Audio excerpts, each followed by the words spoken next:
ഉറങ്ങിക്കൊണ്ട് പഠിക്കായിരിക്കില്ലേ? കണ്ണടഞ്ഞു പോയതറിഞ്ഞില്ല. Juice കുടിക്കേ, ഉറക്ക ക്ഷീണം മാറട്ടെ.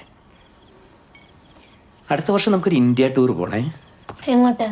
ടൂറിസ്റ്റ് കേന്ദ്രങ്ങളിലേക്കൊന്നുമല്ല, ഓരോ സ്ഥലങ്ങളിലും കുട്ടികൾ എത്ര കഷ്ടപ്പെട്ടാണ് ജീവിക്കുന്നത്, പഠിക്കുന്നത്, ഇതൊക്കെ ഒന്ന് നേരിട്ട് കണ്ട് മനസ്സിലാക്കാൻ.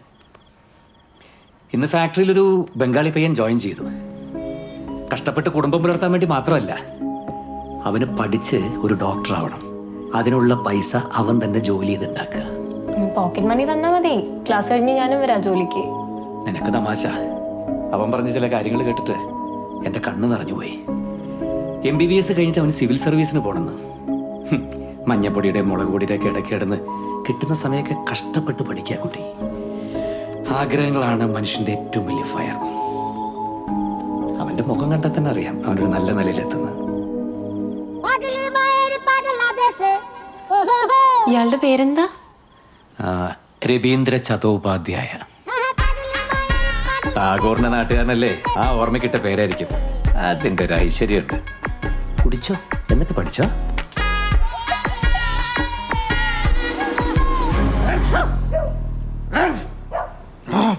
എന്താ പെട്ടെന്നൊരു തുമ്മലും ചീറ്റലും? അറിയില്ല, ചിലപ്പോഴേ എൻട്രൻസിന്റെ സ്ട്രെസ് ആയിരിക്കും. ഇത് കഴിഞ്ഞിട്ട് ഈ ചുക്ക് കാപ്പി കുടിക്കും. കുടിക്കാം. അതെ, രാത്രി അധികം മഴകാട് കിടന്നോ?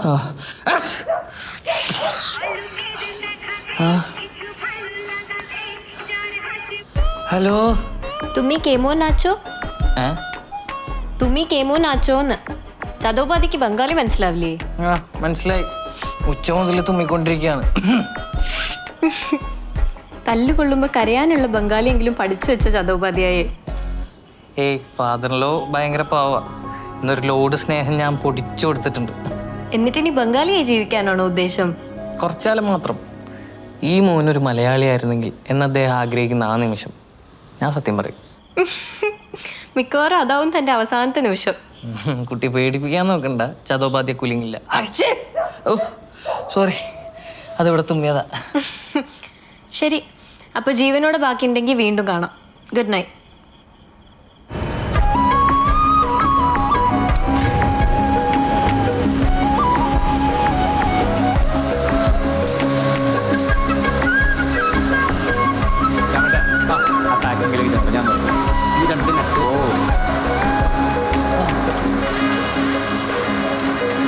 സാബ്, ഹാനി